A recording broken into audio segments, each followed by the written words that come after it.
Alright. I'm just going over those that's in my repertoire. This one is called TPP. Host the most. According to the customs of the Kingdom of Kalain, hospitality is a key factor in diplomacy. As the final task in their coming of age rituals, all nobles must host their own debate event to prove their abilities. Step into the shoes of a young Kalain noble, curate your own event down to the finest detail, and maybe even find love in the process. Alright, boom. This is more of a royal setting, y'all, so I'm gonna try to be more dignified. Dignified in these speakings. But I'm gonna try to make sure I give every character their accurate voice. The voice that they deserve.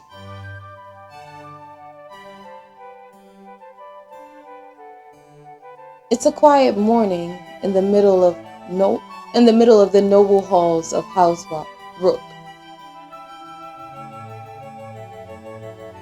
The birds chirp in the trees, the wind rustles through the leaves. And there's a sudden knock on the door.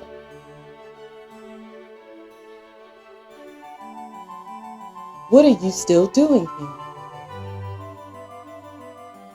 Didn't I tell you we are having a very important visitor today?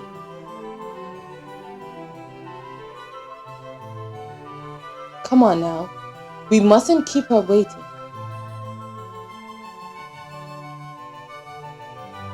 Count Rook, him, the patriarch of the House Rook. Count Rook has been the reliable head of the Rook household for years. As a lower middle ranking noble, he greatly values upholding the Rook family name. And he expects his children to do the same.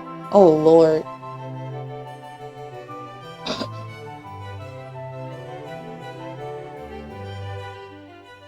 Count Rook rushes you downstairs. Waiting in the entrance hall is an unfamiliar face. A tall and stern-looking woman stands in the hall. She bows. This is Madame Cerie.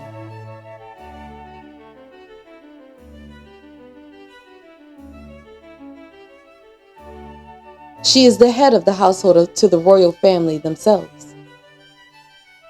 She has generously made time in her very busy schedule to come all the way here to be able to be of help to you. Madame Cerie, her. Madame Cerie is the Sinchel to the Kalain royal family at the Lemani Palace, adept at her job. She has worked at the palace for nearly 40 years, where she has spent her time working up the ranks to become head of the entire household.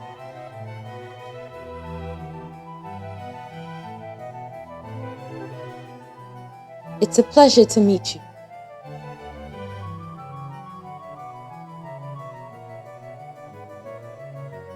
I have heard about you.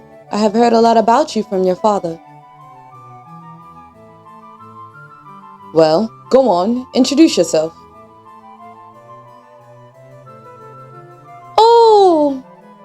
Oh, this is the first game where I actually am able to look at myself, y'all. We're gonna continue this game for sure. Lady Ellis Rook. What's going on? No! Did I pick the one I want? Yes. Elise Rook.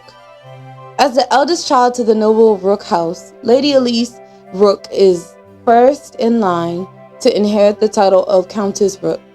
At 21 years old, Elise must complete the final coming of age ritual to be fully recognized as a member of the Kingdom of Kalain's royal court.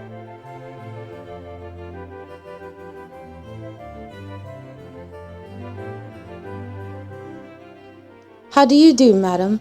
My name is Elise Rook. Count Rook nods in satisfaction. Madame Cerie has foreseen and planned countless events for the royal family themselves. I cashed in a little favor with her and a good amount of actual cash, so she can guide you through planning your own event. My own event? My own event? Yes, as the final task for your coming of age ceremony. 40 years of palace service has made Madame Cerie an expert at what she does.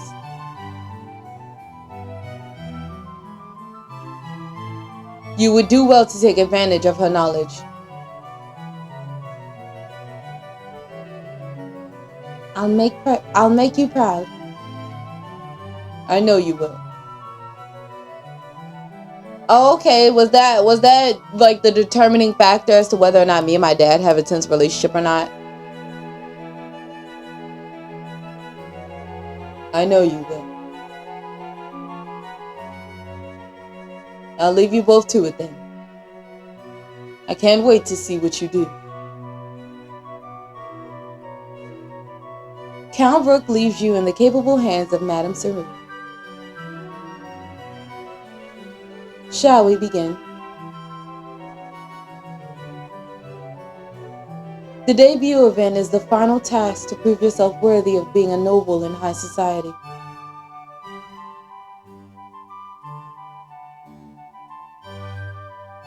On completion of the event, you will be presented in front of the court and inducted as an official member of the royal court. I will judge you thoroughly. I will judge you through every step of planning your own event, but it is up to you to choose the finer details to put together the best event you can. That sounds difficult. It can be, but I have full faith that you are capable of doing an excellent job. You'll have my help, of course, but I've also gathered a few advisors to offer you suggestions as well. They're just in the other room. Are you ready to meet them? Who are they? I assure you they are qualified to assist you and advise you. To assist and advise you. Let us meet them now. Madame Cerie leads you into the adjourning study.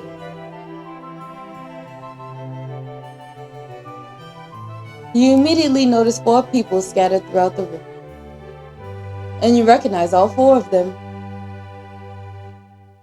There!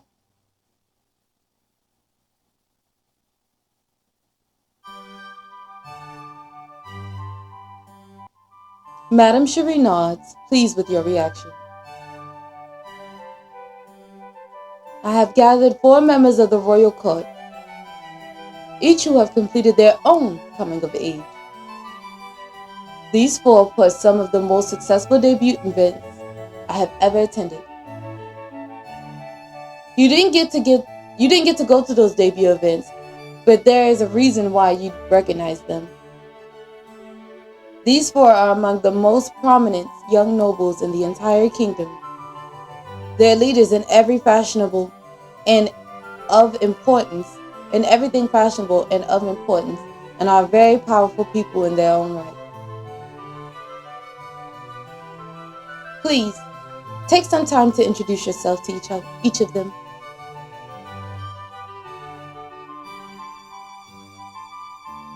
You will be spending a lot of time with them in the future, so it will do you well to familiarize yourself with them.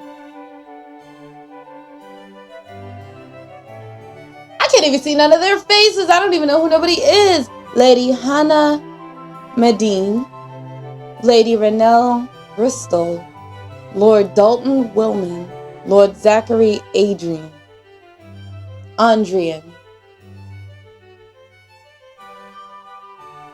Let's start with Lady Hannah. You approach Lady Hannah Medine. You've seen her at events and around town before and are familiar with her reputation.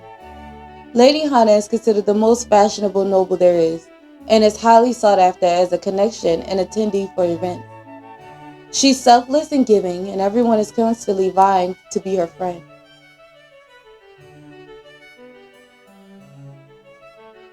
Lady Medine, it's a pleasure to meet you.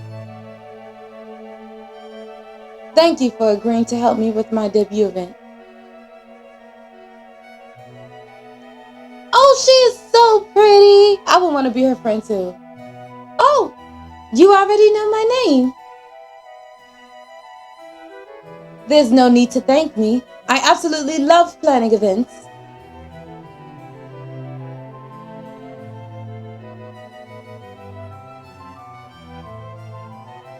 I only hope that I can be of help to you.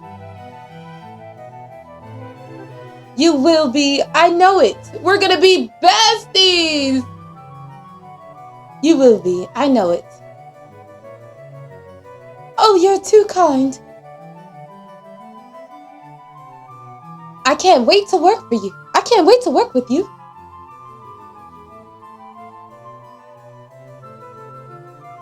Hannah Medine, she and her. Lady Hannah is the only child of Marquise Medine.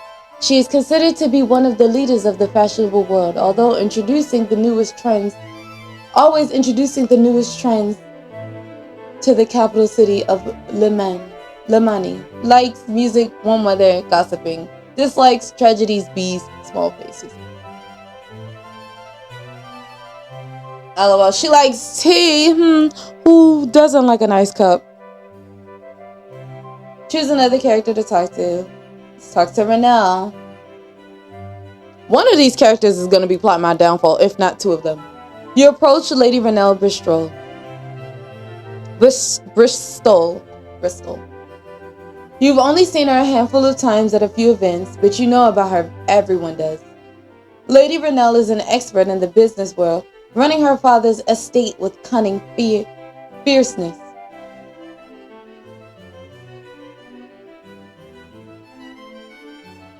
Though she has a reputation of being ruthless and mean, her unmatched success and wealth makes her one of the most powerful people in the kingdom.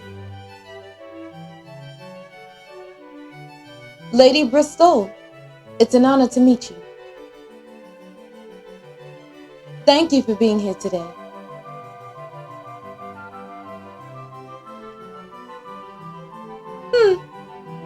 I'm only here because your little event would be nothing without me. You and your family need all the help they can get, and I happen to be very charitable. Is she a tsundere? If you don't take my advice, I have a feeling your debut will be a grand disaster.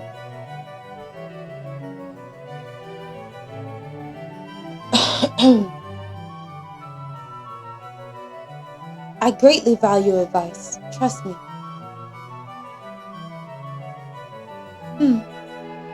Whatever. We didn't get closer to her, but I don't know. I feel like she's not the kind of person we should like buddy up to. Just be like as up front.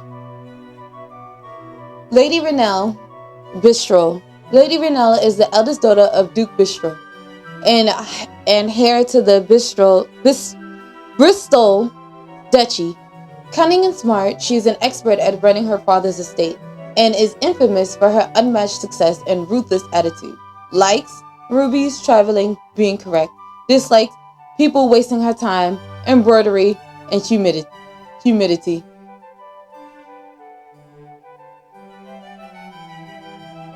She don't like the heat. I mean, that's fine.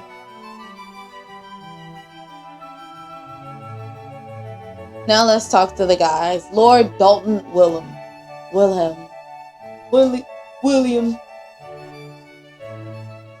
You approach Lord Dalton William.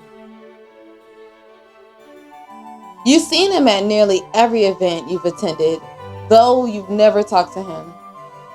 Lord Dalton is the life of any and every party and elevates every event to be much more memorable. With his charismatic and outgoing personality, he's a notorious flirt, able to charm everyone. Lord Dalton, it's a pleasure to finally meet you properly. Thank you for lending me your insight. Oh, hey, Elise Rook, right? He's gonna give my pompous Each one, everybody, I always got to give at least one person a pompous accent. I think I remember seeing you at a few parties. And now you're planning your own. What a treat.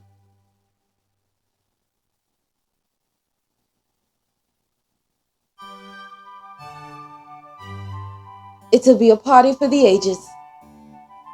That's what I like to hear. Seems like you already know the way to my heart. Shut up, Dalton. Seems like I already hate you. Intentionally. Dalton William. Lord Dalton is the youngest son. This is weird. People like him is why youngest get a bad name. Lord Dalton is the youngest son of Count William, and the third in line to inherit the title of Count. Well, a devil may care attitude. He has a reputation for being flirty and wild, and is the life of any and every party. Likes parties, especially in his honor. Mixology, fashionably late entrances. Dislikes glitter, surprises, being left out. Aww, he just likes attention. Aww. I reconcile with you, Dalton. Let's read. You approach Lord Zachary Andrian. You've only seen him at the highest profile events, but he's always kept to himself. Lord Zachary is mysterious and withdrawn, but is reserved as a genius scholar, talented prodigy. Is revered. He is a man of few words, which only makes him more interesting to those around him. Lord Zachary, I'm honored to make your acquaintance. Thank you for taking the time to help me. Pleased to meet you as well. Ow! I found my one. He my one. I want him. It's either between him and Dalton, and we hate Dalton. The debut event is one of the most important trials of a young noble's life. I am honored to be one of your advisors. Let's even want him more. He mysterious. Let's get even more mysterious. Let's get spooky. Ooh. I gave everybody else a compliment. I feel like it would be rude if I didn't. Alright, let's just give him a compliment. I feel like I should, but we'll see. Your advice will be of great use. I am honored that you think so highly of me. He looks so surprised. Oh, and he's blushing. Never mind. Let me. Oh. He's so cute. Zachary Andrian. Lord Zachary is the second son of Duke Andrian and the chosen heir to the family's estate. Cool and withdrawn, he often keeps to himself, but is hardworking and unafraid to take charge and lead others. Likes theater, reading, making lists. Dislikes being the center of attention, waking up early, cricket. Okay, we can balance each other out, because I wouldn't say I like being the center of attention. I don't dislike it. I don't mind it, but I also like giving other people a chance to shine as well. Well, I see you've made yourself acquainted with your 4 advisors. There will be invaluable resources to you, so I do hope you take advantage of their being here. Now, the first choice you must select for your event will be your theme. The theme will lay out the framework for all the other choices you will make. A successful event will ensure that every aspect of its planning correlates seamlessly with the chosen theme. Additionally, a good theme is a great way to excite guests into attending your event. Go with the masquerade theme. Nobles go crazy for those kinds of balls. Yeah, but they're overdone.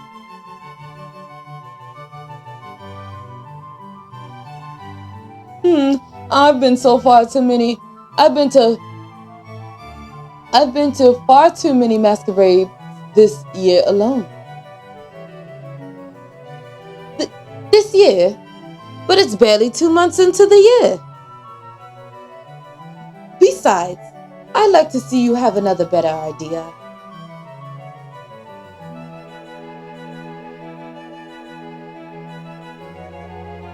I'm just like curious as to whatever comes out his mouth.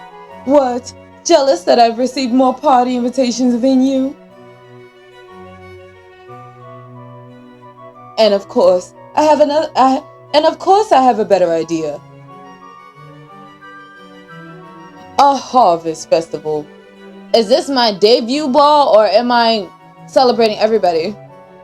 Ah, a harvest theme. I like that. It sounds like so much fun. Oh. What about a garden theme? Imagine a tea party among the flowers. Garden parties are even more overdone than masquerades. She ain't lying. It sounds like a cliche. I need a third option. Well, fourth option. And a harvest festival. How rural.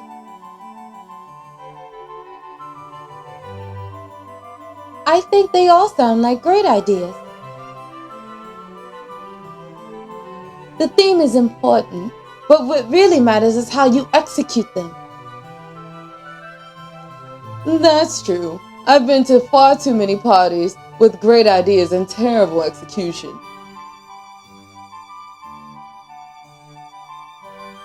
What about you, Zachary? Anything to add?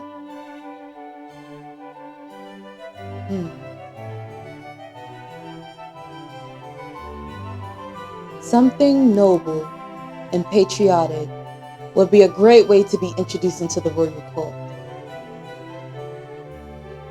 What about an Independence Day ball? I hate it. And I'm going to tell you why I hate it. All right. I hate it because in comparison to the Harvest Festival, the masquerade in the garden, an Independence Day ball is the last thing I want to do. And like I said, I feel like it's how you execute it. Like, if I was to do it and it had to be independence themed, it would probably just be like me declaring my independence as coming out as, debuting in high society. That's it. But I feel like Independence Day and as a way for me to want to join the royal court is kind of redundant. But if you think about it patriotically, like he says, then yeah, I guess it makes sense. Ooh. Not bad, Adrian. Oh, that's wonderful. The anniversary of Colleen's independence is coming up soon.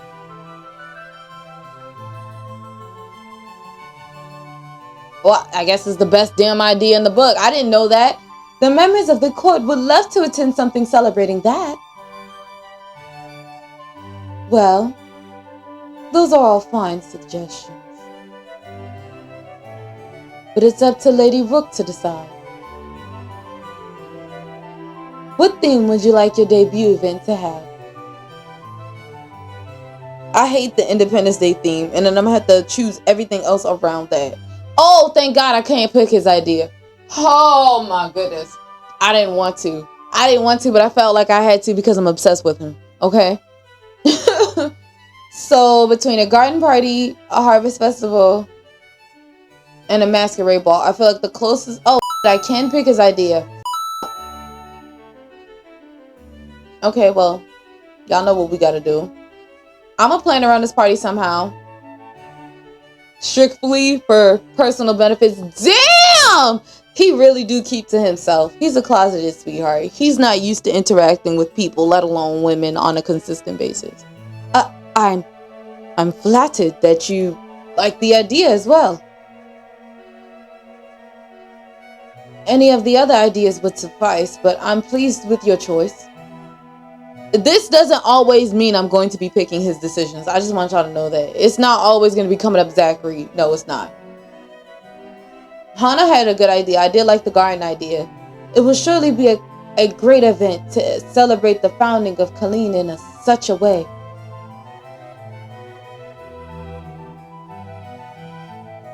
What this is? I got a royal medallion. Yeah, buddy. Excellent. An Independence Day celebration it is. And I gotta remember, y'all, she judging me. Like, quite literally, she judging me. So I gotta at least be confident in my decisions that I can execute them. But if I don't know what other stuff I have free reign and choice over, I thank you all for your propositions and insight. The event will surely be a grand success with all of your advice.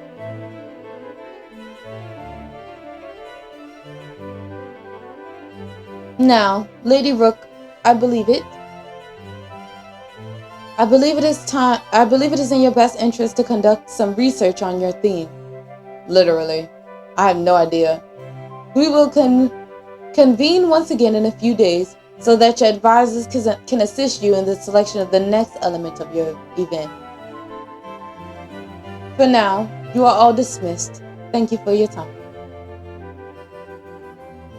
With a respectful bow towards Madame Cerie and yourself, the four advisors file out of the room. You're left alone in the study to start preparing for your event, researching your theme. But don't worry, you get to spend more time with these four charming nobles in just a few days when you get to make your next choice. Okay? What am I doing until then? Okay. If it's an independence thing, I would still like to have it outside though. Like,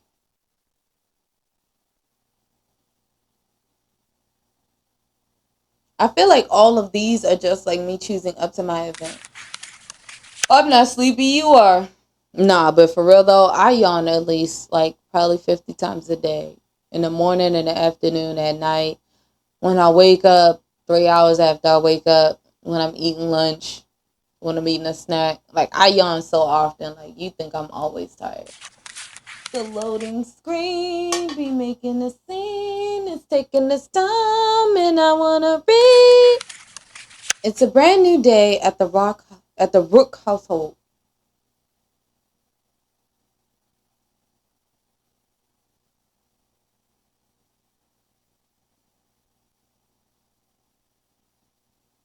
Fully engrossed in a book, you hardly register the knock on the door. You've taken Madame Cerie's advice and dutifully done your research on Colleen's Independence Day. Through your research, you find that Colleen was liberated 80 years ago, gaining its independence from the massive Trojan Empire located across the sea. The leader of the Independence Day effort was then crowned king, a direct ancestor of the current king, Alexei Renault. You look up from your book, Complete Unabridged History of the Kingdom of Colleen, to see Count Rook enter the room with Madame Cerie close behind you. Jesus. I picked one hell of a topic. Imagine if I would have picked the garden, we would have just been studying flowers right now. Babe, I'm planning a party. No, I didn't pick that thing. I let my heart do the picking. Translation, my male choice is fine.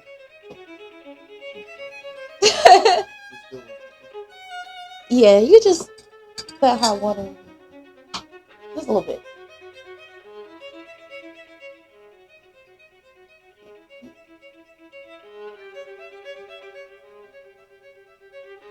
Yeah, I'm gonna wait. Well, look who's hard at work. Madame Cerie informed me of your chosen theme, an Independence Day ball. That will be quite a treat indeed.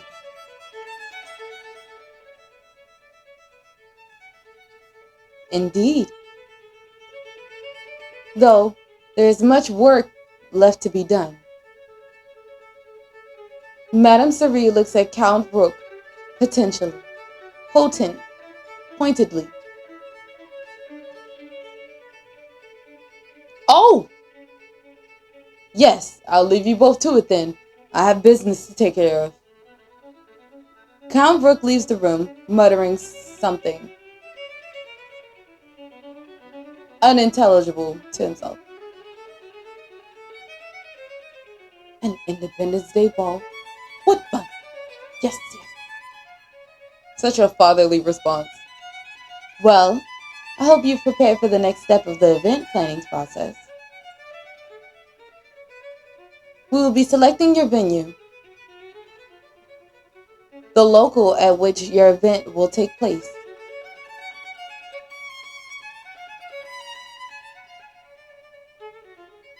One of the location options. Our four advisors have each generously offered a location at which you may host your event. We will meet each of them there, where they will give us a tour of the venue. However, the four locations are quite a ways apart from one another. We will only have time to visit two. Only two? Can I hear about the locations if I can't visit them all? Yes, so you would do well to consider which two might best fit your chosen theme. Remember that the success of your event depends greatly on its cohesiveness. Everything must work together with your theme, including the location. The perfect venue for your theme, or perhaps the perfect chance to get to know someone better.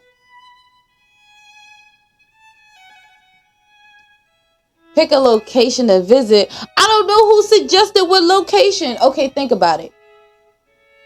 We're doing an Independence Day theme, right? The battle was taking place across seas and won. So, Botanical Gardens is out. I'm sorry, that's probably Hana. Historical Manor might be Zachary. Country Orchids is probably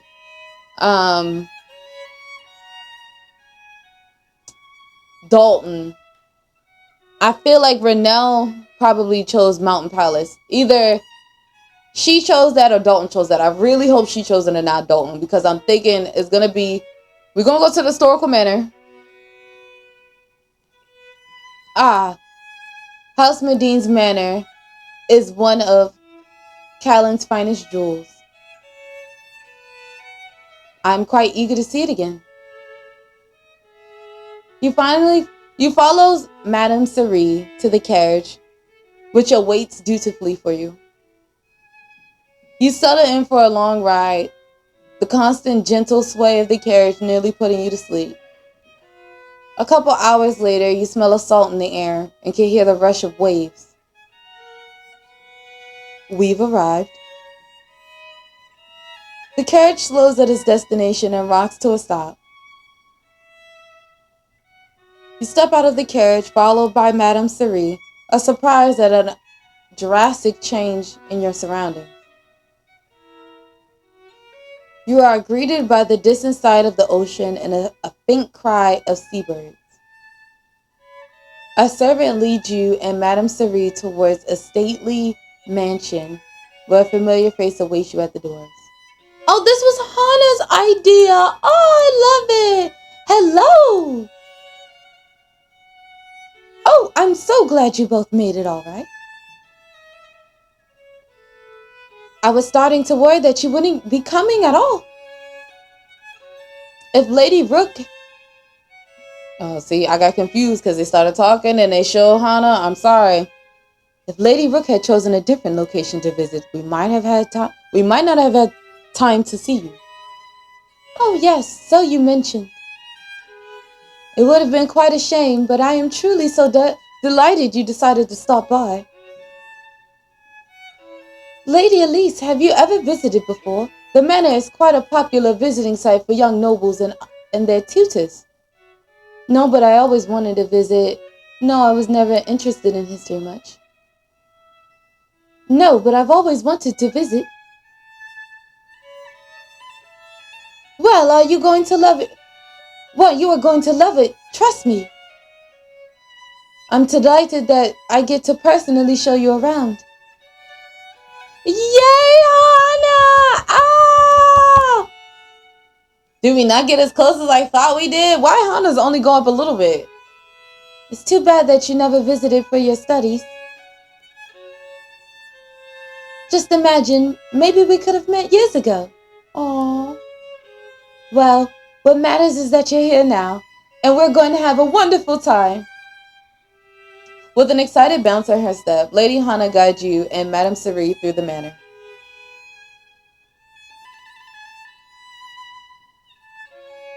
The arched hallways are decorated with artifacts from Colleen's past, including paintings, antique maps, traditional clothing, and sculptures. A large archive room holds dusty scrolls and books, a historian's paradise. In the middle of the manor is a wide courtyard where the statue of Regal Commander perches on top of a grand fountain.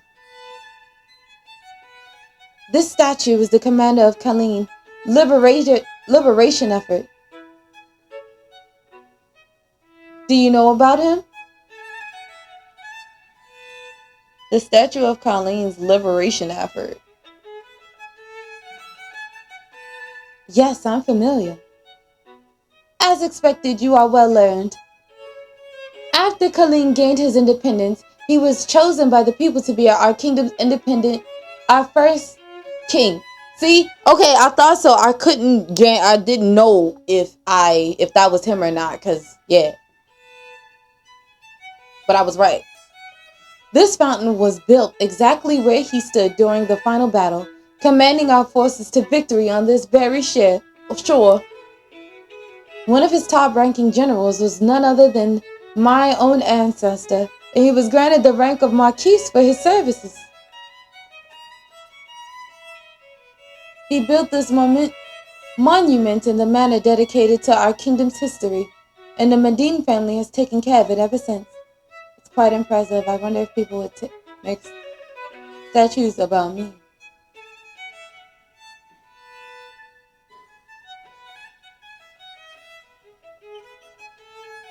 It's quite impressive. Isn't it? I've always loved these halls.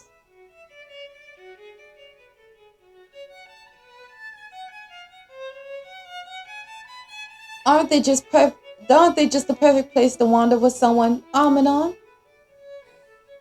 The manor actually has lots of events held here. If you choose it, yours would not be the first coming of age event at this venue.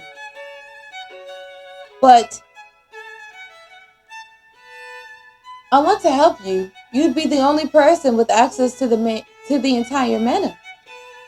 Besides the archive room, since those are precious records, but your guests would be able to wander anywhere they just please. Okay, that's good at least. That is very generous of you and your family, Lady Hannah. Previous events have been limited only to the courtyard and the manor's ballroom. Yes, I expressed to my family that Lady Elise is a friend and a valued person to know. When they heard how I spoke of you, they wished you the utmost success in your event. And when I proposed we allow you to use the manor, they hardly hesitated before permitting it.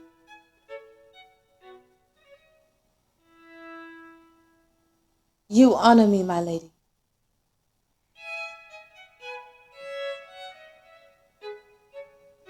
Oh, there's no need for all that. It was nothing at all. It would make me pleased beyond measure if you chose the manor. To get to share my favorite place with you. Well, I thank you for such a scholarly tour, Lady Hannah.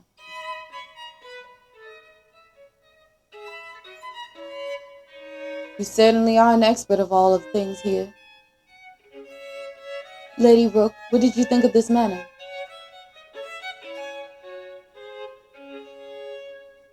I want to consider my other options. But honestly, it's the perfect fit. I love it. Really? Oh, how wonderful to hear. I should have probably considered my other options too. Here's a little something before you go. They're replicas of a historical Kalian coin. We give them to every visitor.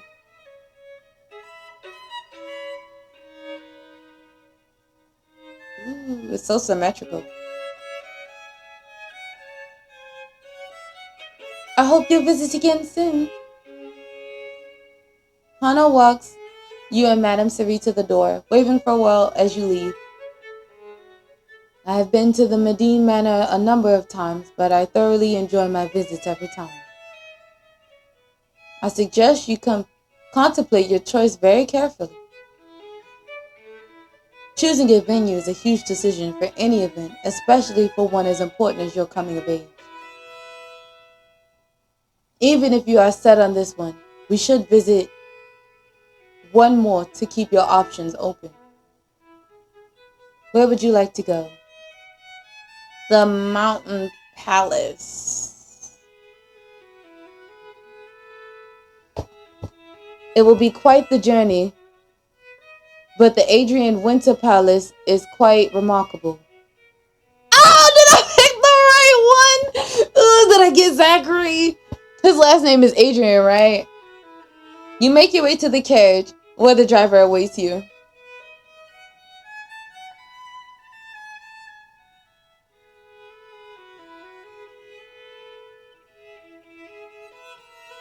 Though the journey is long and the road begins to steepen, the horses never falter in their trek. After a few hours, the air feels cold and foreign. A brisk breeze whistles quietly through the trees. We've arrived. The carriage slows to a stop on a flat stretch of road.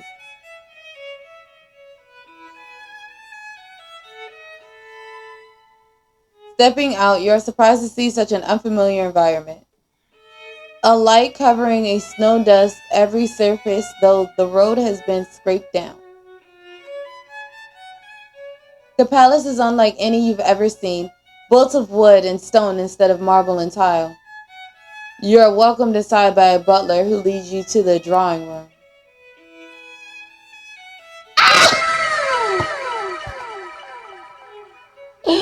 I did it! I did it! Y'all, I got the two people I wanted. I wanted to go see Hannah and I wanted to go see Zachary. Not that I don't like Renell. We hate Dalton. He don't have nothing productive to say. Welcome, Lady Madame Siri, Lady Rook. I'm sorry, I was gonna include myself first. I got pumped. He acknowledged me. I hope I did not keep you waiting. Not at all. We only just arrived. I thank you both for making the trip of all the way up here. I know it is far from the capital and that there are other locations you might have visited instead. I am deeply honored to welcome you here as my guest. I can't say it's worth it for the journey because I don't know what's here yet. Why do they keep giving me the option to just be silent with this man? Because they know he's a hot commodity. I am deeply honored to welcome you as my guest. Oh, it better be worth the journey. Thank you for having us. It is my pleasure. Ooh, it's hot.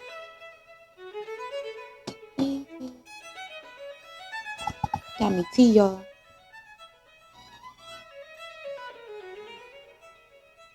You got hot chocolate. Let us waste no more time. I will show you both around. Clap it up for the Yes, Fresh Baby is back in the room, y'all. Listen, if y'all, when y'all see my streams and I be in different like rooms and my background be different, I'll be in different parts of the house. Right now, I'm in my office space. Usually, I'm in the basement when I stream with. When we're in the basement over up here, but I feel like I've said that in previous videos. We streamed up here before. Lord Zachary leads you out of the drawing room. into an adjacent set of rooms. A large dining room lit by chandeliers and crystal clear windows lead into a clear, larger ballroom with arched ceilings and wooden support beams. Massive glass doors lead to a ground balcony with a breathtaking view of the surrounding mountains, trees serenely covered in the snow. Though you have felt the chill of ice outside, the raging fire in the giant fireplace heats up the entire room, making it feel cozy and warm inside. My family's winter palace is a fairly new building, constructed less than 10 years ago. Fairly new 10 years ago? Since we are located in the mountains that run along the border of Kalim and Lamonia, we often conduct trade deals with the Lamonians in this very palace. The wood architecture is the style of traditional Lamonian log cabins, as they are much more familiar with building their settlements in the mountains. I've never been to the mountains before. I've never seen a palace like this. I ain't never seen a palace like this. I've never seen a palace like this. To us, it is indeed very foreign. But the mountains of Lamonia are full of buildings just like this. As for events, we oftentimes hold winter festivities in the palace. Transportation may be difficult as it is very far from the capital, but I hope you feel it is worth the journey. This ballroom, the dining room, and even the drawing room are all yours to use for your event. Though it may seem rustic, the palace is quite enchanting during festivities. Indeed, the difficulties of transportation may mean fewer guests will attend. However, plenty of nobles have attended the Adrian family's festivities before in this very palace, so it should not be of hindrance to most. You are correct, madam. And if I know anything about nobles, they live for entertainment of all kinds, and the unexpected and the unknown. A local as unique as the Winter Palace may excite more than detail.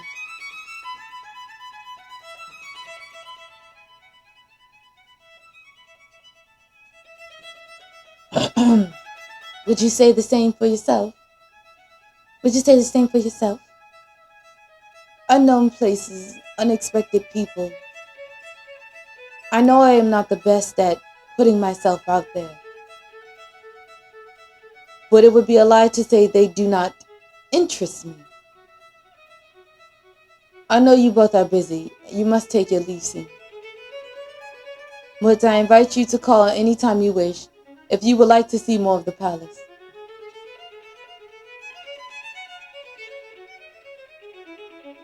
I will take you up on that.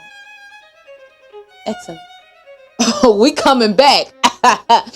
We coming back, whether it's for my party or something else. Oh, this tea tastes amazing. My family will be well pleased to share their beloved estate with a guest such as yourself. Thank you, Lord Zachary, for your hospitality today. And do extend my thanks to your family as well. Lady Rook, how do you like the winter estate? I'm going to say what I said when I went to the other one. I love it. It's a biased opinion. I said I love it at both of them because I do. I love it. I am glad to hear it. Here for you and your family.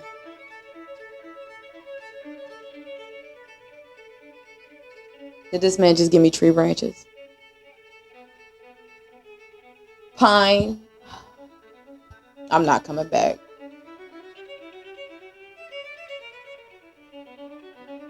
Not at all.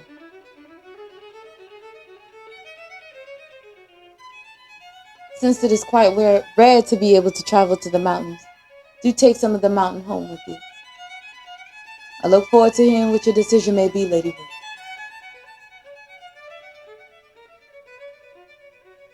Lord Zachary dutifully leads you both out of the entrance hall and bows respectively as you take your leave. But what a charming location. It seems that we are out of time to visit any other locations. Do you feel confident that one of the locations we have visited could be the appropriate venue? Nah, I definitely out of one of the two.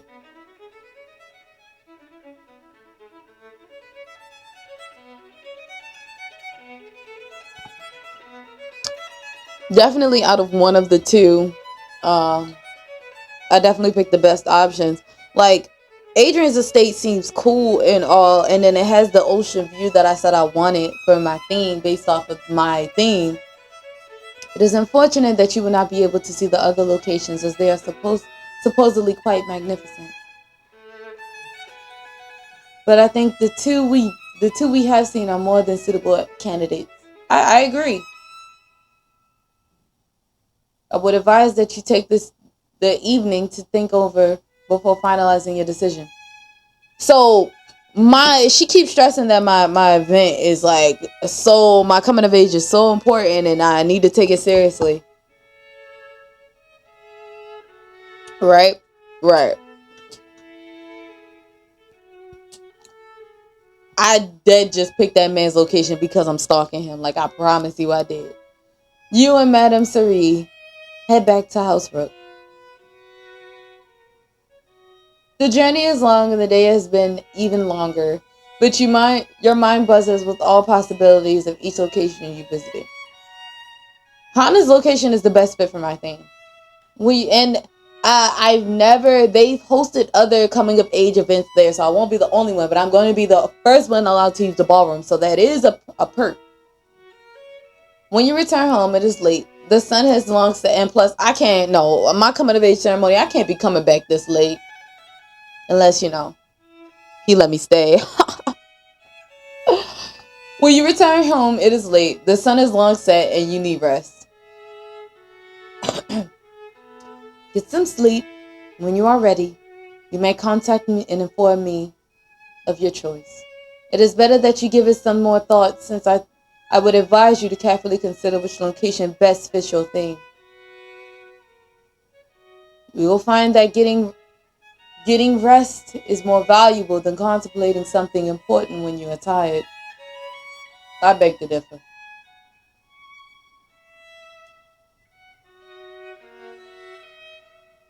I contemplate my way to sleep, or at least I try to. Contemplating was so easy not to do and just to go to sleep, or if going to sleep was just so easy, I'd literally be asleep right now. She bids you good night and leaves, her own carriage taking her back to her quarters within the royal palace.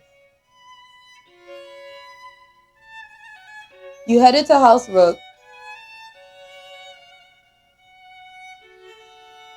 and almost immediately fall into a deep sleep. Before you know it, you are blinking awake, morning light steaming in through your windows. Madame Cerie was right. I feel so much more refreshed after a good night's sleep. I mean, that happens when your mattress is made of cotton. Your mind feels clear and certain, with no hesitation. I already weighed through the pros and cons. I already chose to make my choice. Like it had been revealed to you in a dream, you know for sure. The perfect venue for your theme. The perfect venue for your theme, or the perfect excuse to spend more time with a special someone. Either way, you know the perfect location for your event is. I'm letting you know this now. Oh, well, they already said either perfect for your theme or to see somebody. I'm not using this as an excuse. I do want to hang out with her, but it's definitely for my theme, the historical manner. It just makes sense. Like, as a person that also likes hosting events, it just makes sense.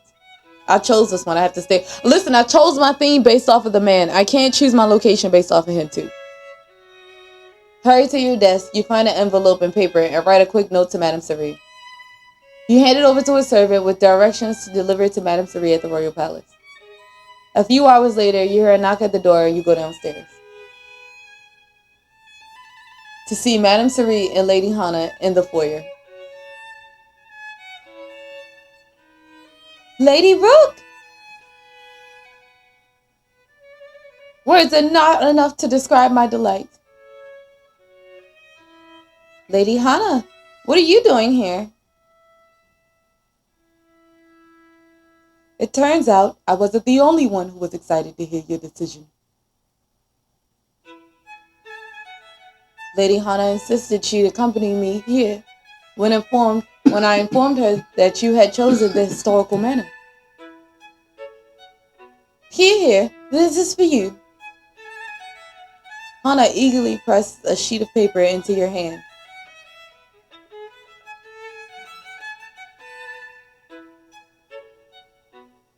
Yeah, you receive a historical manor venue permit. Oh, yay. Don't worry, it looks more complicated than it actually is. It just means that you're officially allowed to host your event at my family's manor. We've given you complete permission to use the entire manor for your event. Though, if we're going based off of popularity, maybe I should have gone with Adrian because he's known as a very reserved and to himself kind of person. But Hannah is also known as a person that everybody wants to be friends with. And if I get to use her manor, and I get to use the ballroom, that's better. You can even visit any time since I'm sure you'll want to be there in person as you plan.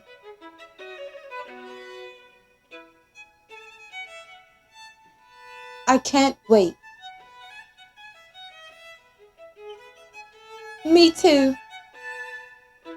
It's going to be so much fun. I was so excited for you. I'm so excited for you. Yeah, I wouldn't have got this energy from Renelle.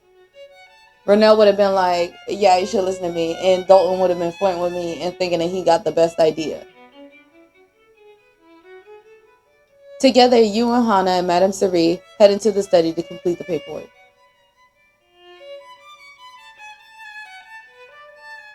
Congratulations on picking your venue. It's a huge step closer to successfully hosting your final event.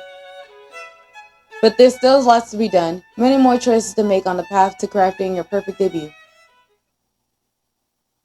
Invitations. Who to invite, who to not invite. I need the backstory on people before I could decide to invite them. If somebody got clout but I don't like them, I'm going to invite them so they can hate.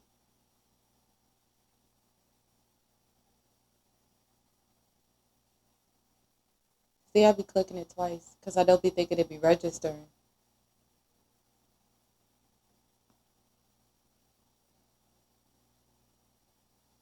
Welcome back to another busy day at House Rook.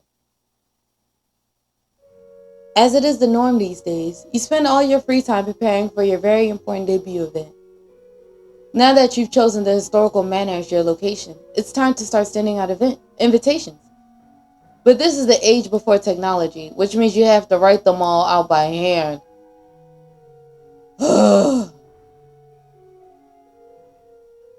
I guess I'm not. All parts of the planning process would be fun as leisurely strolling around a beautiful museum.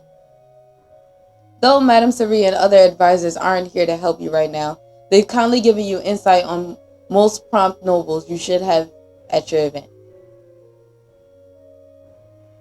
With their list of names and your trusty fountain pen, you get to work penning your invitations.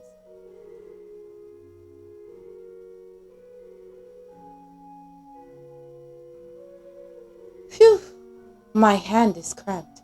It's cramping up. It feels like I've been working for only 15 minutes. Well, this is going to take a while. It's a beautiful day, but you're stuck in here writing 200 invitations by hand. You can't help but to think that you'd like to spend the day with someone special. But that's ridiculous. There's no guarantee they'd even want to spend time with me too. And besides, I absolutely have to get these done so I can send these invitations out today. But even though you insist that these have to get done today, the lure of doing anything else, literally anything else, is too strong to ignore. That's it. I need to find a way to get out of this. Writing all these invitations is just busy work. Surely I can get someone else to do them for me. A plan starts to form. This feels like a bad idea. You know that your father's secretary is around here somewhere. He won't do it just because I asked him. I probably have to bribe him.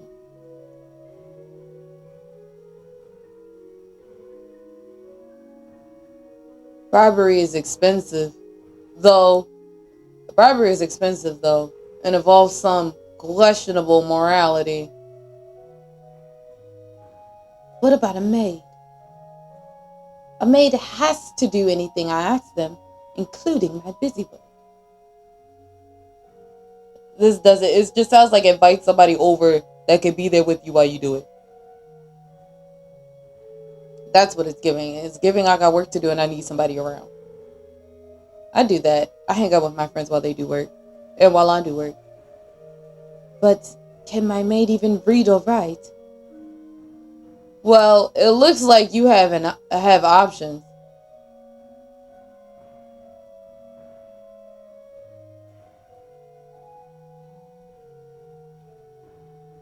Y'all know what I've been saying this whole time is what I'm finna do. Do it yourself. What am I even thinking? Making bribes and demanding work. This is my coming of age, so this is something that only I can take care of. Feeling good about your decision, you pick up your pen again. You take a complete deep breath. You take a couple deep breaths, trying to dispel any distracting thoughts. I can't take any shortcuts here. There will be plenty of time to impress people after I plan the absolute best debut ball that Colleen has ever seen. With your little pep talk, you're ready to go. Right after you ring the service bell and request some snacks. Of course, you gotta have snacks where you work.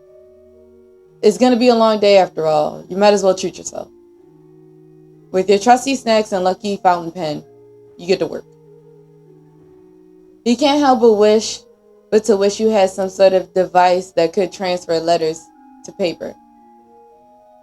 This is no time to be thinking about what I could have.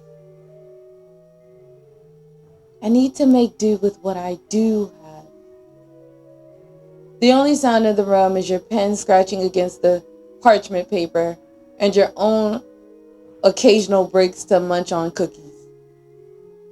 Slowly but surely, the pile of invitations begins to grow as the hours pass by.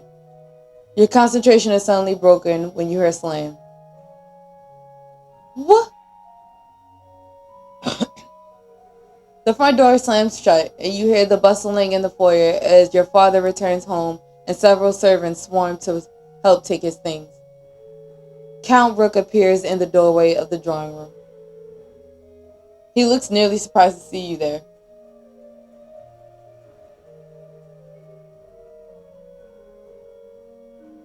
At least the servants informed me you were here. Father, yes, I'm working on invitations for my debut event.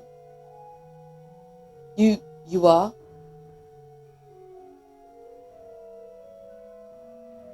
Of course I am. I know how important it is to do a good job. It is important. I almost didn't expect you to follow. An awkward silence passes where neither of you speak. You love your father, but you've never been very close with him. Okay, see, I've gauged that. Well, I should get back to work.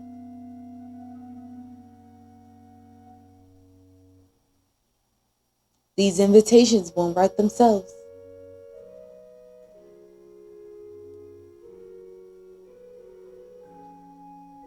Wait,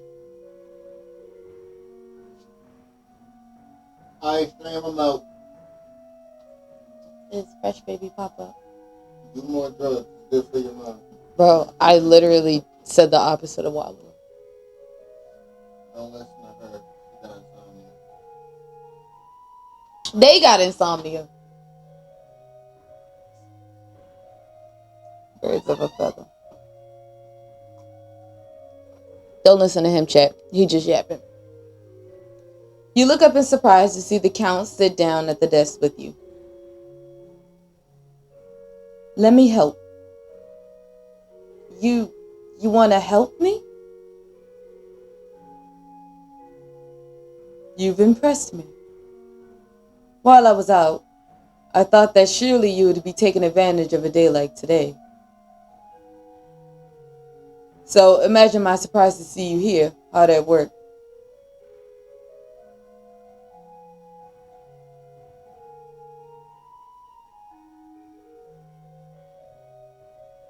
I almost decided not to.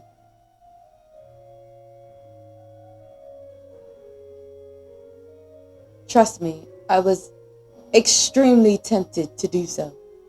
To do anything but this. And yet, here you are. Let me help. You've still got a lot to do, don't you? You look at the small pile of cards in the corner of the desk. You've made progress, but that small pile is still small. Here, can you write out the addresses for each of these? You hand the Count the stack of cards, and he dutifully grabs an envelope to begin. Together, you work side by side in silence. Every time you finish a card, you hand it to your father, who addresses the envelope and seals it tightly shut. A while later, you feel much more at ease with the pace you're making, and take a short break. What was your debut event like? Oh, it wasn't very good. I didn't take it seriously at all, but I met your mother at my debut event. What? Really? Yeah, she had made her debut just a year before me. And even though I was the oldest son of an unimportant count, she answered my invitation and attended my tiny, terrible event. He laughs, eyes distant, like he's reliving the past. Your mother was an expert when it comes to social events. It was thanks to her that the name of House Rook was elevated to its status today, worthy of mingling with high dukes and marquises. I didn't know that.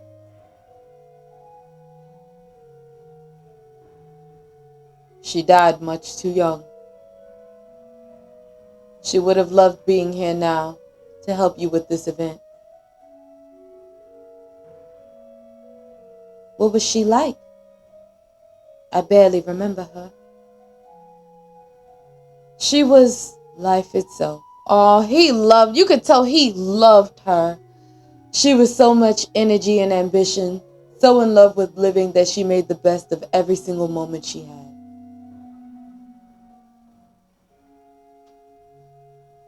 She would have wanted to know the importance of all this. The reason that this event is so important. She understood it better than anyone. See, I purposefully kept skipping that question because I felt like if I just asked, we get closer to our dad, just ask questions about mom and, stuff his interests, and then he'll just eventually come to tell me why this event is so important. It's not just some party. Event planning is about bringing people together, smoothing out problems wherever they arise, and celebrating human connection. We, your mother and I, want you to succeed in every aspect of life, and this event is your first step towards that. I'll make you both proud. I know you will. From what I've seen so far, your event will undoubtedly be a success. You've just got to keep up the good work. Now we'd better get back to these cards. We've only got a few hours left to get these posted out by today. Count Rook turns back to his envelopes. And after a moment, you do the same.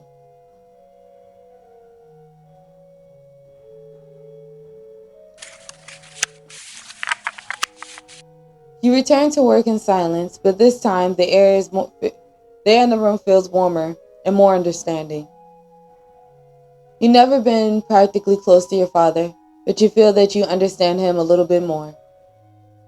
The hours pass just like that. The two of you quietly work. Until finally, you run out of blank cards and your father deftly seals the last envelope. Well, look at all that. All done. Almost. I didn't think we'd make it. Thank you for helping me, Father. Of course. I'm here to help you succeed. It makes me pleased, the least, to see you taking this so seriously. Oh, Dad. Oh, we was addressing him as head of his household. That's hilarious. Whoever it is you're trying to impress, I'm sure it'll work out.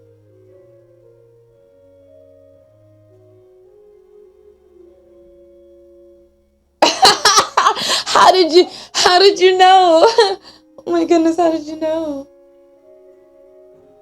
Ah, I was right. I didn't know. It was just a hunch. But you confirmed it for me. I'm sure that they will see all the effort you're putting in here and be more than impressed by you. There's nothing that nobles love more than a good event, and you are definitely laying the groundwork for a good time. But he don't cater to that whole nobles aspect of life thing. But he admit he can't help but be interested. I'll see to it that these get sent out. Convoy grabs a stack of envelopes and hands you one. Here, you should keep one. It's an unaddressed extra. Keep it as a memento of a job well done. Oh, I would love that. I wrote all them handwritten ones. I would definitely need to keep taking a break because some of them will start looking mad sloppy. I know you are sacrificing your own time and interest to work on this event. And I want you to know that I appreciate your effort.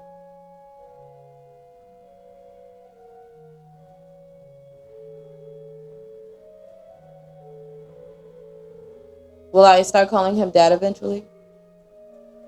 Well, it's been a long day. Well, it's been a busy day. Go get some rest, and I'll finish taking care of these.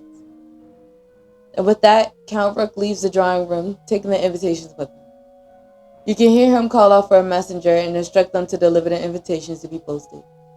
With the invitations done, it's starting to sink in. Your event really is going to happen. Your theme venue and the invites are all squared away. All that's left is to plan the finer details. All this hard work today and only leading to more work ahead. Indeed, the path ahead is still long, but that's for future Elise to worry about. I say that all the time. Anytime if I gotta work in the morning and I want to go out tonight, adulting is realizing you gotta sacrifice some sleep to have some fun, y'all. I'm trying to tell you. So I just be like, hey, that's tomorrow Asia's problem to worry about. I ain't gotta worry about that. It's time for at least right now to get some rest and take pride in a good day's work. The clip-clop of hoof beats slows down as the carriage pulls up to the side of the road. You stand in the center of the bustling town square, watching Madame Cerie exit from the carriage and head towards you. Apologies, Lady Rook. I hope I did not keep you waiting for me.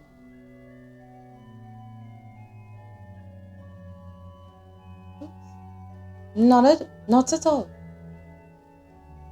Not at all.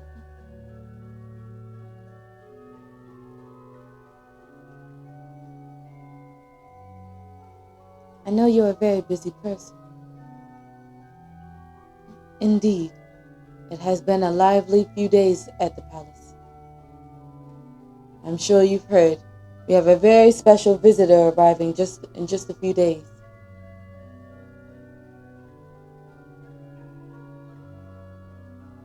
Preparing for her arrival has unfortunately taken up much of my available time. I haven't heard. Who is it? Oh dear, have you really not heard? The princess of the neighboring kingdom, Lamonia. It's quite a big deal. Bro, she coming for my man. I can feel it. Cause he got a peace treaty with them. Not a peace treaty, but what's it called? Merchandise. You will have your chance to glimpse her next week. All nobles have been invited to her welcome ball at the royal palace to celebrate her arrival and her engagement to our crown prince. Okay, never mind. I take it back. I'm sorry.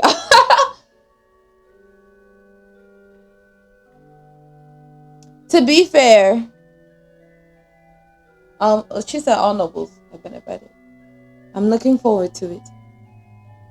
Indeed, it will be quite the spectacle of an event. Now, shall we get to our reason for being here today? It makes sense that I would know about it because I spent last day doing them letters all day. Like, I didn't go anywhere. Madame Cerie gestures for you to follow and heads into the tailor's shop behind you.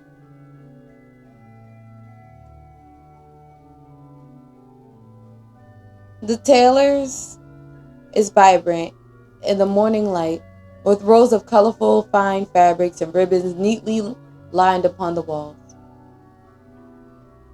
Compared to the bustling streets of the town, the shop is quiet, with patrons and salespeople speaking in hushed, respectful tones. An exclamation of surprise draws your attention, and you turn to see familiar faces. Is that Lady Rook? I recognize those dark locks anywhere.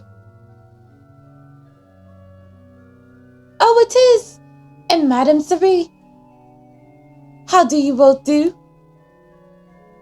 Lady Hannah, Lord Dalton.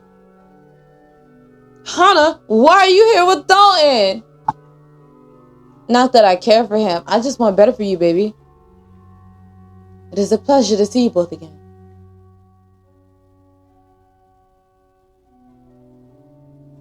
What are you doing here, What are you doing here? What are you doing here? What are you doing here? Dalton and I frequently shop every week. Dalton and I frequently shop every week to pursue their new arrivals. It's our absolute favorite tailor shop, the best in the capital. It is a delightful coincidence to be running into you both. We are here to choose color schemes for the debut event. Oh, how exciting! Since Dalton and I are already here, perhaps we can lend some of our insight as well. Oh yes, you'll find that the two of us have much better taste than the other two. That's true. That's not true. Oh, my bad. I thought I dropped something. Not entirely, at least. Lady Renell and Lord Zachary are plenty fashionable in their own right. True, but no one knows the most current trends as Hannah and I do.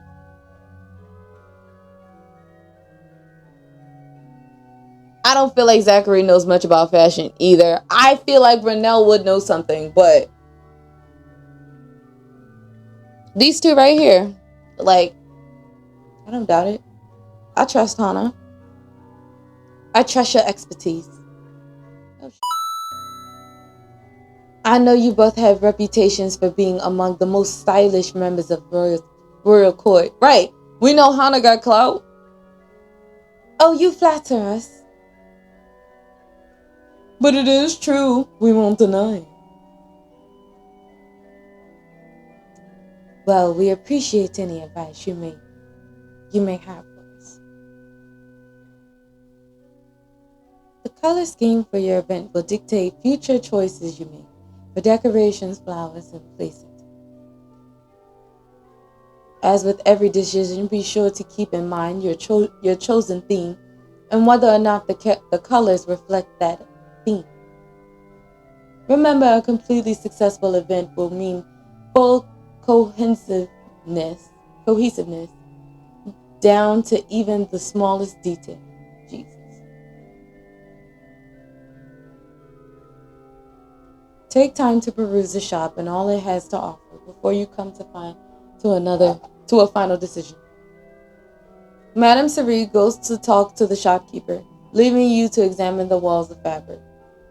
There are colors of every shade: mellow pastels, vibrant primaries, deep velvets, and shimmery golds.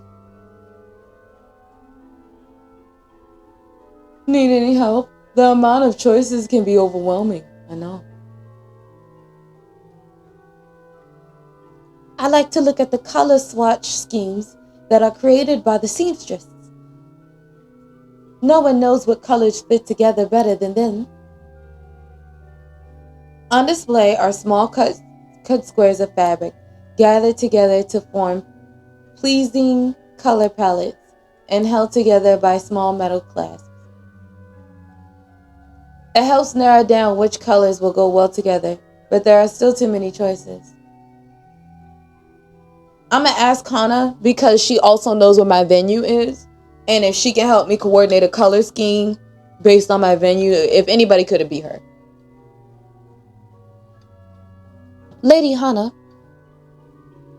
which of these are your personal favorites? Oh, you want my opinion?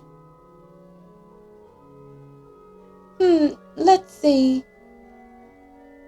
Hannah carefully scans the options in front of her, lips pursed in thought. My personal favorite colors are pastels.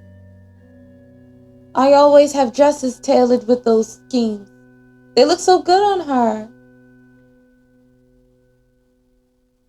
Something like this. Hannah shows you a ring of muted pastel fabric swatches. They are slicky to touch, and though their colors aren't as bright as some others, the fabric is still exquisitely vivid. Beautiful, aren't they? I love how gentle the colors are. They are so colorful and cheerful without being too garnishly bright for my taste. What do you think? I like them, but not for my venue.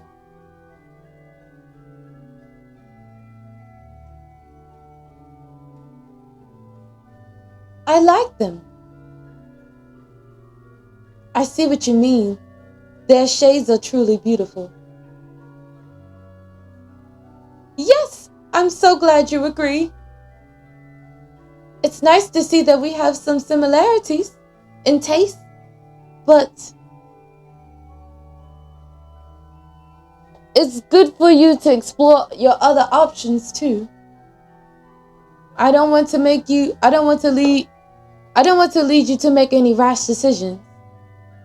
I wasn't gonna choose that anyway. Lord Dalton, which of these is your personal favorite? Aw, coming to the master, are you? Let's see.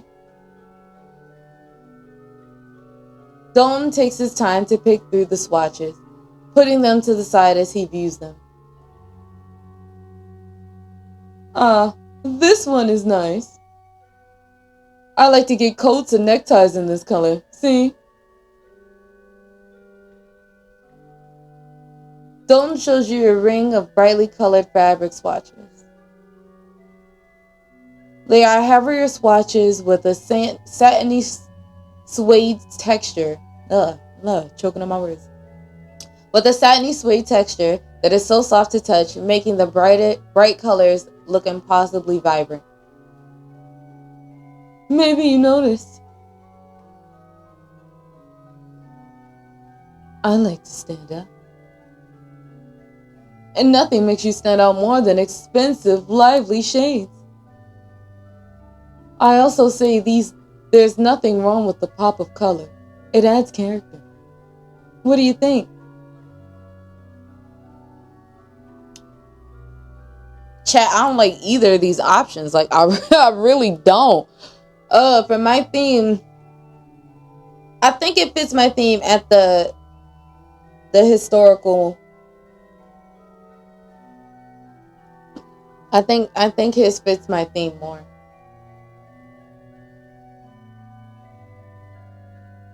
I like them.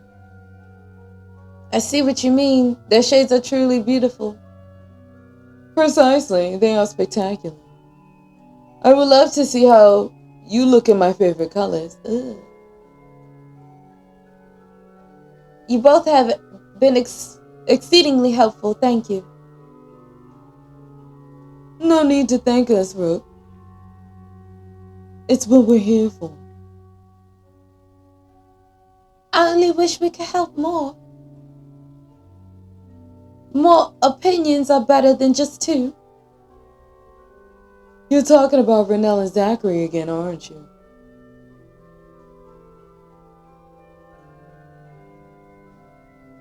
We don't need them to be able to give Rook advice.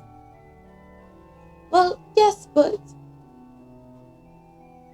I would feel bad to limit Lady Rook to only our opinions. Like Madame Cerie always says, it's better to have a greater range of choices. Thank you, Hana, because I also felt like I needed more options. In that case, you better tell Rook everything you know, Hana. What do you mean? Come on, there's no one in all of Colleen who knows more about fashion than you. Isn't that right, Rook?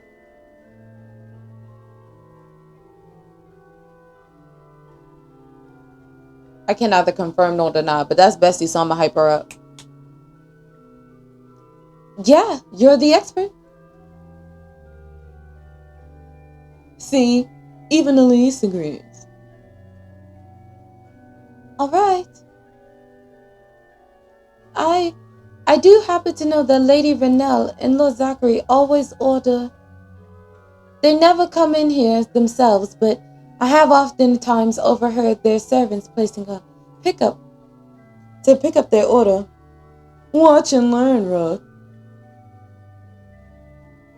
If you say anything aloud within the walls of the capital, it'll probably reach Lady Hana's ears by midday. Oh yeah, she did say she liked the gossip. Well, it did say it on her character chart. That's completely exaggeration. That's complete exaggeration. But I do know that this is an exact color scheme that Lady Renell has ordered before for her ball gowns. Is it like a black purple? Yeah, see, I knew it was like a dark color. Okay. I do like that more. My mental thought for the color scheme is like a dark kind of color. But I would also like it if there was some blue. I don't know. It could just be my American, whatever talking. But it just feels like blue should be in it. I don't need the white and red. I just prefer blue. Like a nice royal blue. The fabrics are made of elegant velvet in deep dark tones that exude luxury and wealth. Now, is this for my venue theme or is this for my dress? Because if this is for my dress, I want to go with Hana's colors. Such dark colors. She always dresses like she's going to a funeral. A very fancy funeral. Aw, Hana sees the best in everything. She may not like the most exciting colors, but they certainly make up for it in their quality. These fabrics are not cheap. Of course they aren't. If there's one thing I know about Lady Renell, It's that she likes to flaunt her family's wealth. What do you think of Lady Renelle? What do you think, Lady Rook? I do like hers. Like, I genuinely like them. Like, I'm gonna say I like them for all of them. Like, period. But once I say I like one, I gotta say I like them all. But I'm only gonna choose one. Like, the rich tones certainly look elegant. I'm sure Lady Renelle would be thrilled to hear that. No, she wouldn't. Except that she'd absolutely never tell you that outright. Let's see. And for Lil Zachary, yeah, that's what we want to know. Yes!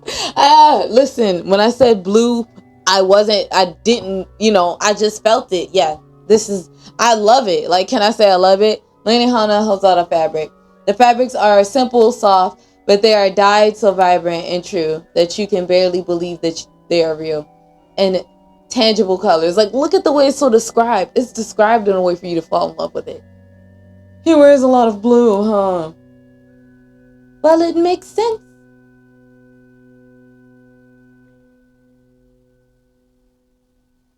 Lord Zachary takes his family duties very seriously, and House Adrian's color is blue. I think it's sweet. That's what he wants to exemplify his family by wearing their colors.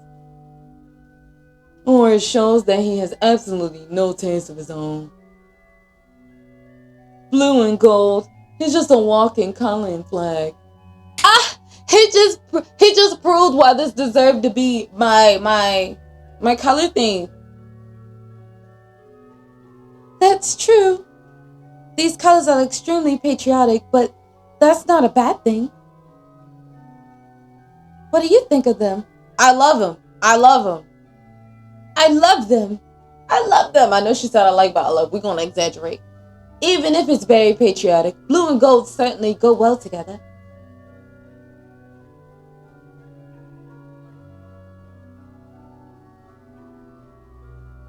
Did I skip two? I agree too.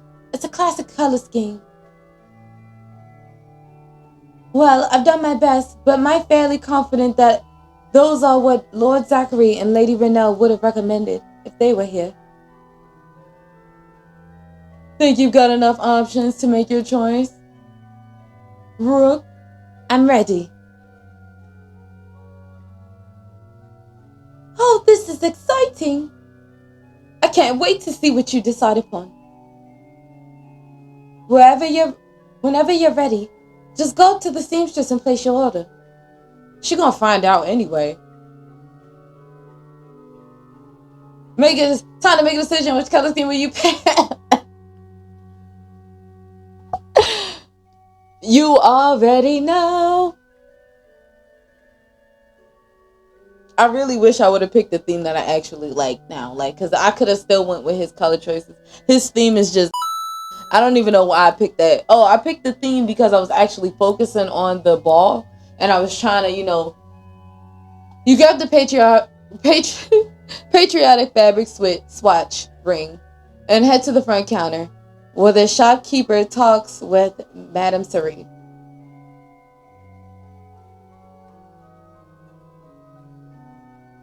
I like it.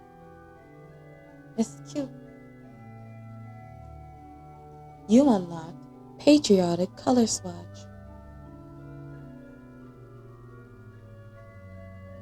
Oh, Lady Rook, have you made a decision? Yes, I'd like to go ahead with this color scheme. You show the seamstress your chosen color swatches. Oh, he loving me from a distance. Advisor to acquaintance. Ow! We moving up. As a person who also acknowledges people that move up into my life as an acquaintance, I told them this. Of course. Madame Cerie tells me that it is for your debut event, so you need a large amount of decorations. I'll make sure you get our entire supply of fabrics in these colors, so that you'll have more than enough when it comes to decorating. Excuse me for eavesdropping. Did you just say your entire supply?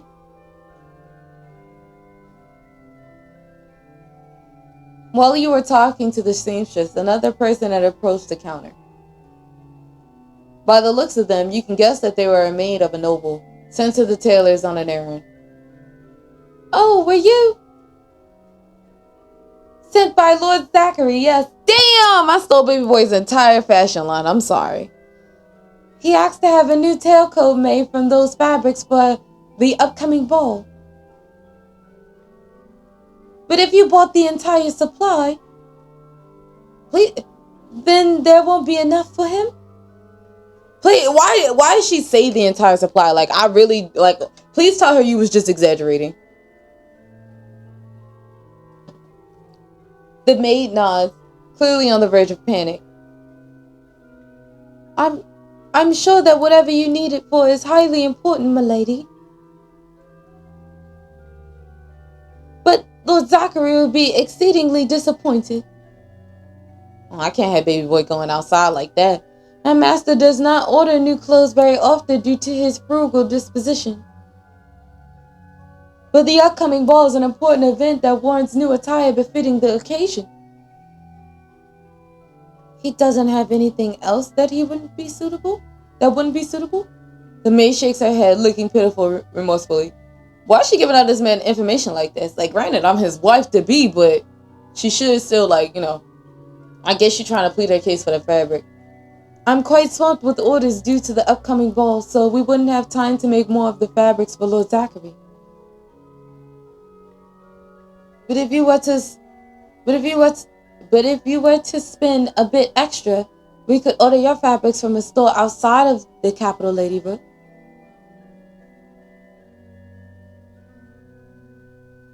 That way, we'd be able to make Lord Zachary's coat in time for the ball and still supply your event's decorations. The maid looks to you hopefully. Damn, baby girl, I got nothing. I don't know what to do. I'd pay extra if I could. I promise you I could.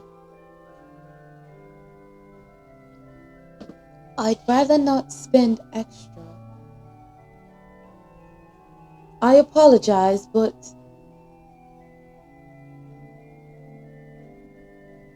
I have a finite budget for the event, and I can't afford to spend more just to import some fabric when there's already enough here. Oh. There's no need to apologize, my lady. Oh, I feel bad. I didn't mean to be rude. I will go tell my master the unfortunate news. I am sure he will understand your situation. The maid bows respectfully to you and turns and leaves the shop. Damn, stop her! You can't shake the feeling, though, that this issue is still not yet resolved. Seamstress. Right. Alright then. Your fabrics will be prepared and ready for pickup in just a few days' time.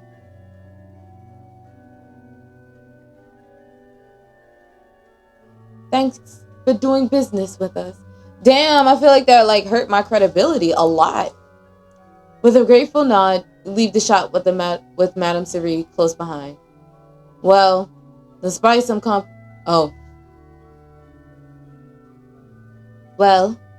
complications, you have selected your color scheme for your event. Good work. I feel bad. Now Baby Boy not gonna have nothing to wear. We will discuss in the future how to apply your chosen colors to the rest of your event details. For now, however, I must return to the palace. There is still much work to be done in preparation for the ball. I hope to see you there, Lady Rook. With a nod, Madame Cerie takes her leave, re-entering the carriage that waits outside the shop for her. You enter your own carriage, which takes you directly home. Bro, I don't feel good about that decision. Like, that's, oh my gosh. A few colors later, you're in the midst of arranging your own preparations for the upcoming ball when you hear a knock at the door. You don't recall that you were expecting any visitors, but you head downstairs to investigate. Rather than seeing anyone at the door, however, you only see your family's butler holding a letter in his hand. He gives it to you, and you notice it's addressed to you from Lord Zachary. I'm sorry, babe. I'm sorry. I just wanted to be like you. You can almost hear his voice as you read the letter to yourself. My Lady Rook, I was informed of the events that transpired today at the tailor shop. Firstly, I would like to congratulate you on completion of picking out your color scheme for your event. I regret that I could not have been there to advise you, but I am pleased that Lady Hana was able to step in and offer my recommendations in my place. I have also heard that your picking my personal favorite color scheme has led to the entire supply of it being bought, and thus I will not be getting a new coat for next week's royal ball. It is regretful that such things have affected one after one another in such a way, but I do not hold it against you. Okay. Despite his penned reassurance, you can almost feel the disappointment bleeding off the page, seeping in the ink. Though it is now on quite short notice, it seems that I will need to find another coat elsewhere. I'm sorry. No! Nobody told me it could go down. I'm sorry. Then why would they even let me pick it? That was a double-edged sword. But such things are trivial. I will see you at the ball next week. You sigh, folding the letter closed. All because I'm broke. Your head spins, dazed by the turn of events. You can't shake the feeling that your relationship with Lord Zachary has been altered. All because I took his color? Damn! And that something big is going to happen at next week's ball.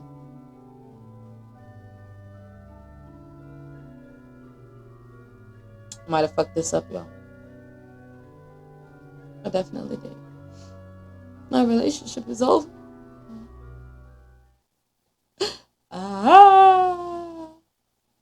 Alright, y'all, it's 3 a.m. So technically, it's when I kill it. But I'm invested now. I can't end up the ball. Alright, let's do the ball. And then we're gonna call it. You know, insomniacs. We don't know how long we're gonna stay up. Your guess is as good as mine. Chapter 5, The Ball. It's a very special day. The Princess of Lamonia has just arrived in Colleen, and you are invited to celebrate her arrival and engagement to Colleen's very own Crown Prince. Mingle, dance, and live it up at the Royal Palace during this once-in-a-lifetime event. Let's do it. Alright. Last one, y'all. Last one for the night. The halls of the House Rook are flurry and actively as you step out of your bedroom. Jesus. The halls of House Rook are a flurry. Whatever. You blink sleep out of your eyes, confused as your maids rush around. In the distance, you can hear your father's commanding voice. What the? Elise! Have you only just gotten out of bed? It's already past midday. I'm tired. What's going on? Don't tell me you've forgotten. The engagement ball at the Royal Palace. That's today? With all the excitement about the ball, you can't believe it somehow slipped your mind, right? Because I'm not planning my own event. I didn't even know about it. Yes, so make haste. You must leave in no less than 6 hours. 6 hours? No less. Father, I do not need 6 hours to get ready. I assure you, you do. Damn. What you trying to say, Dad? This is the biggest event of the king in the kingdoms seen in the past decade. You need to look your absolute best to uphold your family's honor. Ladies, take Elise away. The count claps his hands loudly, and 3 maids immediately swarm you and push you back towards your room. What? Damn. I will see you in 6 hours and not a moment earlier. Okay. Supposed to sit in my room ready. You know, if you have grew up in a Christian background, you know, you go to church, you get ready and you sit down in the living room until everybody's ready. I have siblings, so in a Christian household growing up, when you get dressed, because they can't keep track of everybody, and you know, you get into some stuff, you can get your clothes dirty, you gotta change, it's too much. You get dressed, you sit down. So is that what I'm gonna be doing, just sitting in my room ready until you're ready to see me in 6 hours? It's crazy. I should have just stayed asleep for like 3 more hours at least. The maids drag you away and into your dressing room and get to work. Sure enough, all 6 hours are used to their fullest extent, the maids scrubbing, waxing, and prodding at every inch of you. Jesus. When you emerge again from your room, you feel exhausted despite having all the work done for you. Your hair has been washed and styled, your nails trimmed and filed, your eyebrows waxed and shaped, and even your teeth have been scrubbed so hard that they shine a bright white.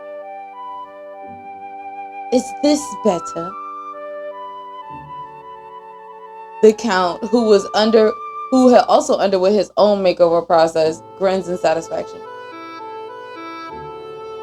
Much better. Jesus. And now you are ready for your first ball. And I'm not gonna lie, I'm gonna be my own variation of that parent too, because you're not leaving the house with me looking a mess. I don't care what you wear when you go out with your friends, but even barely then, like, no, you tell them you picked out your outfit when you go hang out with your friends. Yeah, but if you going to some event type, you looking nice, I'ma pick your outfit out. Together, the two head to the front hall where the carriage awaits. Outside, the sun is starting to dip into the sky, the first hints of nighttime creeping in. You help your father into the carriage first, then follow after, setting in the ride. I was about to say, you helped your father in first. Ain't he supposed to help you? But he got a cane, so I get that. My bad.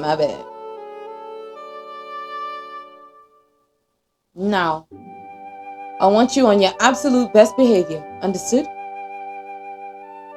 You are no longer a child, and you are expected to mingle and make connections with other nobles on your own now. Think you can handle that?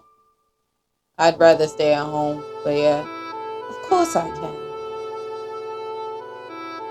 I'm not a kid anymore. I don't need you by my side. Good, because I won't be. Don't forget, making a good impression is absolutely crucial for a family like ours, who doesn't have much besides a middle-ranked noble type. I want you to have fun, but do remember that high society can oftentimes be quite ruthless to people like us. The carriage slows outside. The road through the palace gates is lined with other royal carriages slowly making their way toward the entrance. After a while of slow-moving stop-and-go traffic, the carriage finally slows to a full and complete stop. I'm not gonna lie, I probably get sick in the carriage from it slowing and stopping. I often get sick in the car when it does that. A palace footman opens the door and helps you and your father dismount from the carriage.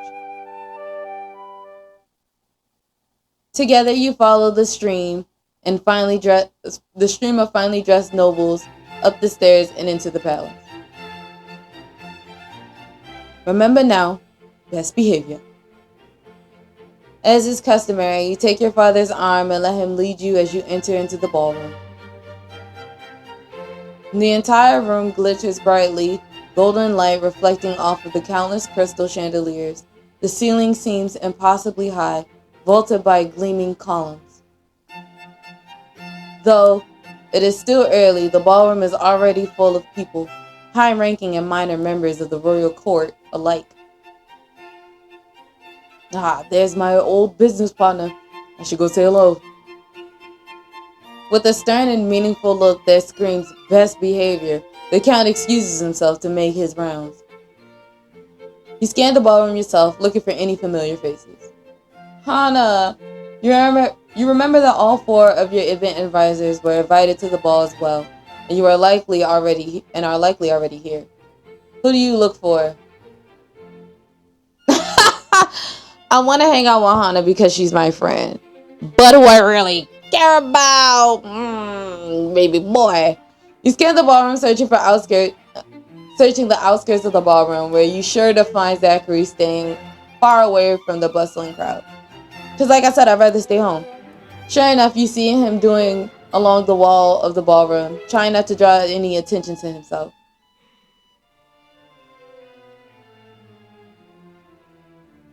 Despite the fact that he looks like he wants to be left alone, you approach him. Zachary jumps slightly, startled by your presence as you walk up to him. Oh, Lady Rook. It's a pleasure to see you once again. Seems like you got your coat just fine. He pauses, his eyes darting around the room, like he's afraid someone might suddenly jump out at him. When no one does, he clears his throat.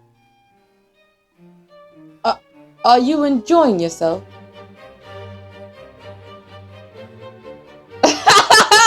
I am now.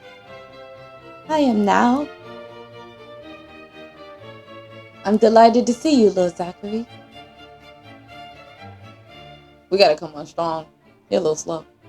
My bad. You're a little lagged. Yes. It is nice to see a familiar face here. Zachary nods awkwardly, looking everywhere except at you. Damn. I'm not very good at these things. I'm sure you know, but the fancy clothing and the mingling and dancing. I'm quite out of my element. We're gonna shower as many compliments at this man as we can. The fancy clothing looks good on you. Do you think so? I'm not like the others. I don't care for fashion at all. But I'm glad you like them. Stop! Stop!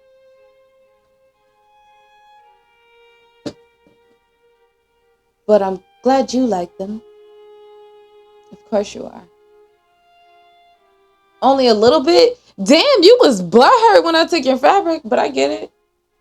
I'd be mad too. You stand with Zachary on the outskirts of the crowd, watching others go by. A few nobles stop in their tracks upon seeing Zachary, like they want to talk to him, but they all seem too hesitant and move on. I know I should be mingling at these types of events, but I really find it quite difficult to do so. Aw, you're such a wallflower. It seems I am not really cut out for small talk or festivities. He fidgets, his eyes darting around the room. The crown prince and visiting princess, though. I suppose I should make an effort to speak to them both. Do you think you will get to speak with them? For my family's sake, I should at least introduce myself. I may not be the biggest fan of socializing, but I know it is very useful for making connections in this world. As if on cue, trumpets blare loudly, announcing the arrival of someone important. The crowd hushes as the double doors are pulled open and the royal family process through the ballroom. Processes through the ballroom. The nobles bow as they pass, and you do the same, dropping your gaze as they walk by. With the heads buckled low, Zachary whispers under his breath,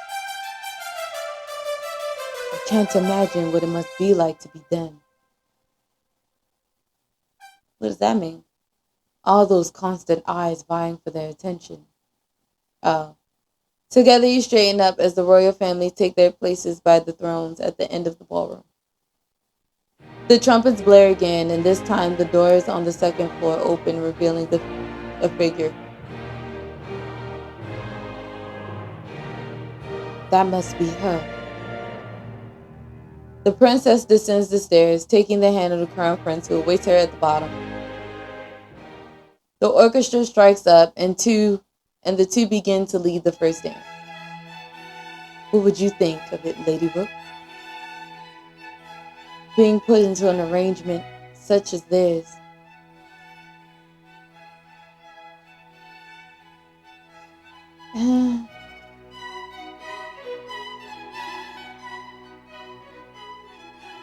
It's cruel.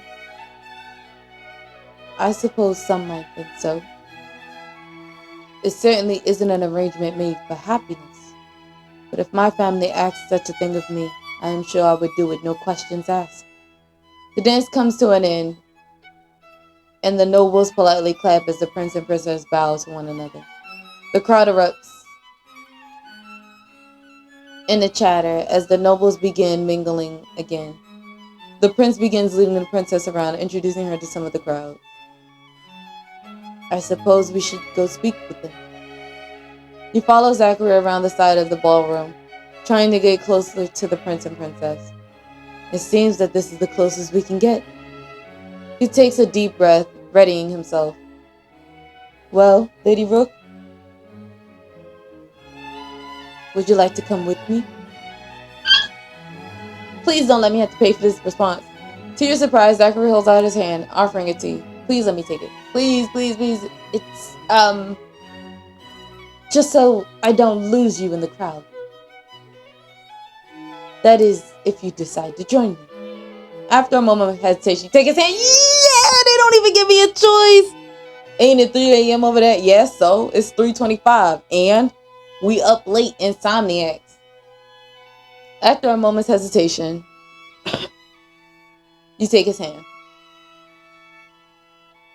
Zachary flushes slightly, but then quickly turns away, begins tugging you through the crowd, mumbling quiet apologies as he weaves his way between people. He squishes through the crowd and makes it through, just steps away from the prince and princess. Ugh, gods. I would like to never do that again. The prince nods respectfully to the noble he speaks to, then turns towards you and Lord Zachary. Lord Zachary Adrian, isn't it? How are you? Yes, Your Highness. I'm impressed that you remember.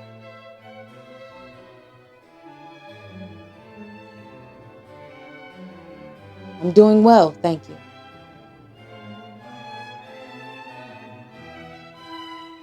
It has been a long time since I last saw you or your family.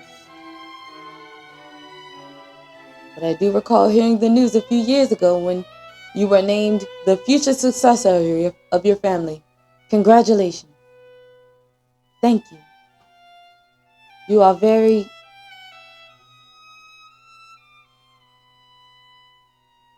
knowledgeable. Ha! Yes, it appears that I am. Might I introduce you to my betrothed, Princess Alina of Lamonia? It's a pleasure, Lord Zachary. Yes. He's very awkward. It's a pleasure as well, Your Highness. We are all pleased to see you here in Kalin. And I am pleased to be here.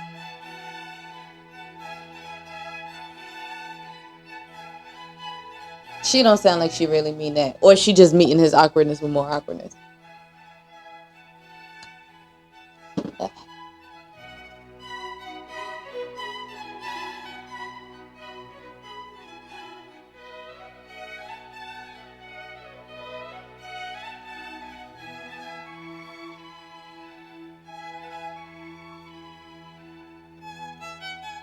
Damn, it's just straight silence. When am I gonna come in? Introduce yourself, girl. Elise, step up.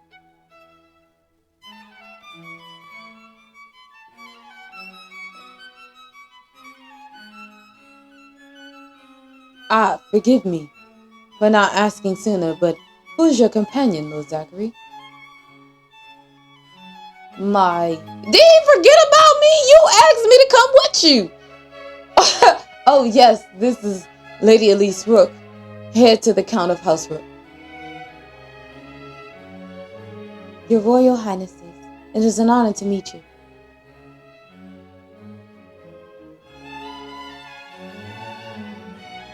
Lady Rook is debuting very soon. Madame Cerie asks that I assist with Lady Rook's debut event. You're debuting? How exciting. Best of luck with hosting your event. I recall having to host my own. Even the Crown Prince is not exempt from such traditions.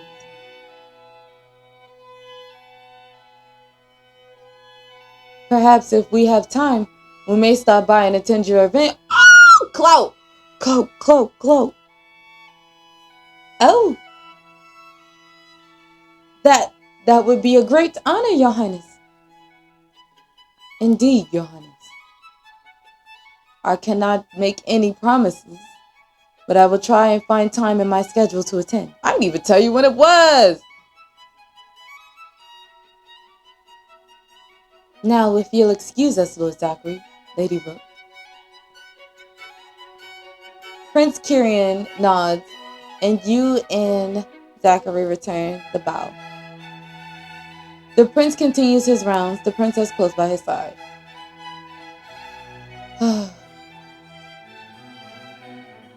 Well, tell me honestly, Lady Rook. How bad was that? Pretty bad. It was pretty bad. Pretty bad. I'm afraid that I expected that answer. Unfortunately, I think my talents lie elsewhere. Across the ballroom, the orchestra begins to sigh again, the first beginnings of a cheery melody. We'd better move out of the way. The dancing is about to begin.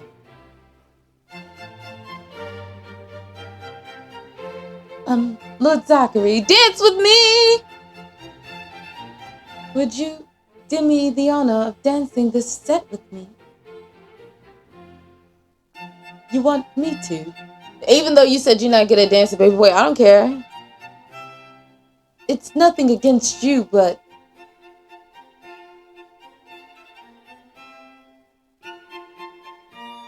Surely you know that I am not one for dancing. In fact, I really, really rather not dance with anyone ever if I can help it. I'm sorry, Lady Rook. But no, damn.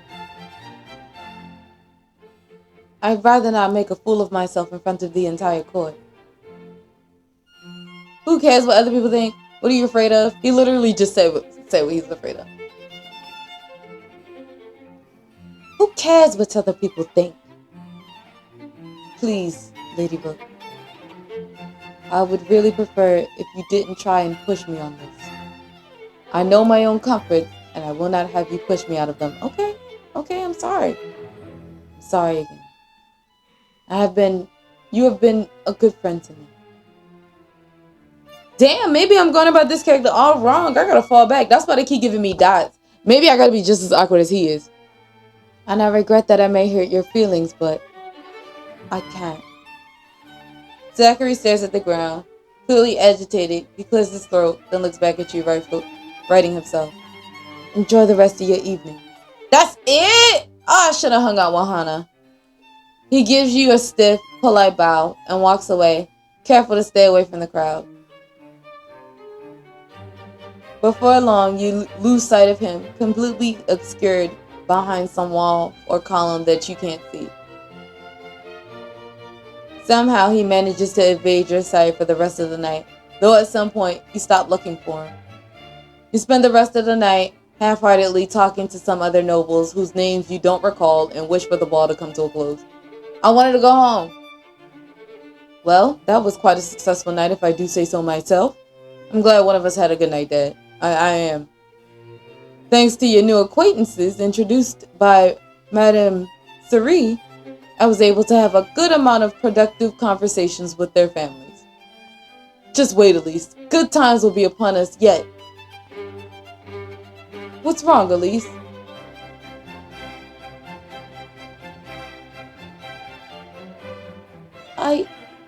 I got rejected. I asked somebody to dance and well, they said no. Oh, Elise. Oh, I feel so bad for myself. Oh, bro, we look at our wound. It's either him or Dalton. Don't make Dalton a better option, because then I'm going to have to give another voice. I'm very sorry to hear that. To hear it. I'm proud of you.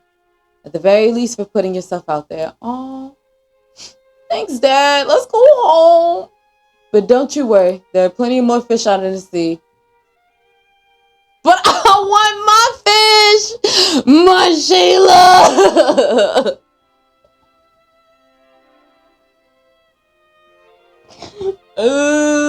I'm gonna be bitchy about it to other people.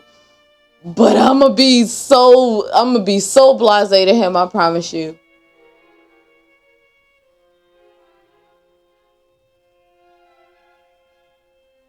But none compared to this one. This is a fish that don't nobody even see. This is an excluded fish that's still out here. That's my fish. I didn't realize you felt that strongly. It's a disappointment for sure, but it's best not to dwell on it. Not now. For now, let's get you home for a good night's rest. Okay. The carriage should be waiting for us outside.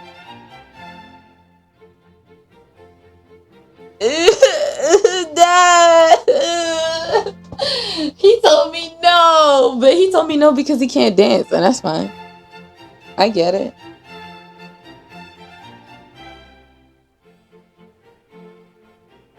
Gently, your father leads you to the exit of the ballroom, where other nobles are starting to trickle out into the night, heading home.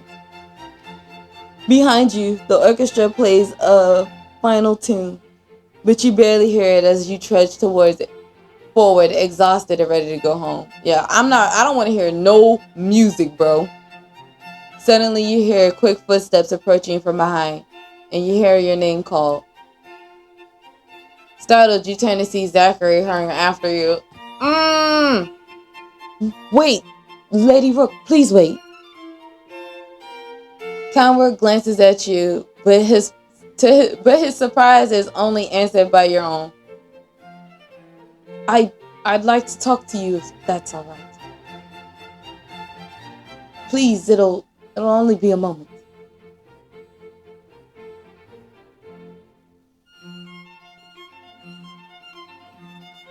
Young man, we have a carriage waiting for us outside.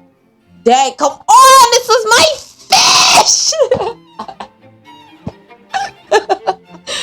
We can't afford to stay much longer. Oh. In that case, you should probably...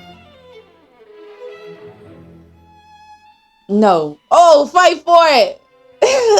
Fight for it! My daddy respect that, because he probably had to fight for my mama. No, I'm choosing to be bold just once in my life. LOL. Please, Count Rook.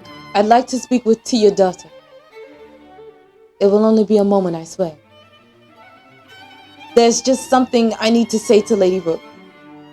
The Count pauses, zipping up Zachary. Then he sighs and turns to you. I'll leave it to your decision, Elise. Would you like to stay for a while? Damn it! You know what? It's good. It's good. I said I was going to be blasé. I need to stand on it. Especially when I have no choice. I want to go. Maybe he'll try harder to talk to me later. Sorry, Lord Zachary, but maybe another day. You were trying to be bold and you got rejected. I tried to be bold and I got rejected. Please, just hear me out. Nothing ever good comes from a man saying the phrase, hear me out. Because it's always followed by an excuse. I personally feel like that. It won't take long. You can go right after. Please, please, Elise. Please, be begging for it. Excuse me, sir. But you heard my daughter's answer. You heard my daughter's decision. We are leaving now. Come on, Elise. It seems like Zachary wants to protest, but he doesn't. Instead, he watches you and your father.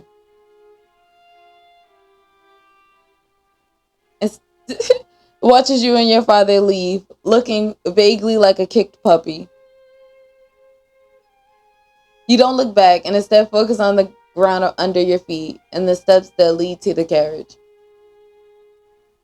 Outside, you hear the cracks of rain, and the carriage slowly starts rolling. You allow yourself one last look out the window, but then Zachary has disappeared. So, I take it that was him? Yes, that's my fish dad. The lad who put you in this state? Ah, damn. Maybe I should have told my dad. You don't answer, staring at your hands. Well, I suppose you'd rather not talk about it. That's alright. We don't have to. Let's just get home. Okay. The carriage continues on, and you sit in silence. Despite the tiredness in your limbs and the rejection that weighs on your heart, you feel hopeful that Zachary turned around at the last moment and chased after you. Despite all that happened, you feel that you might have a chance. Yeah, girl! I'm glad I'm always on the same wavelengths with the protagonists of these stories on this website, and I'm just here for it.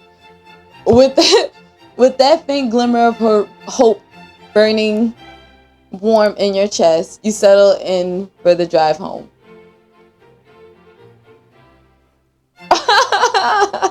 We gotta call it here, because otherwise we will be up all night. Alright, so I actually want to see. I don't think there's that many chapters. There's only like 2 chapters left.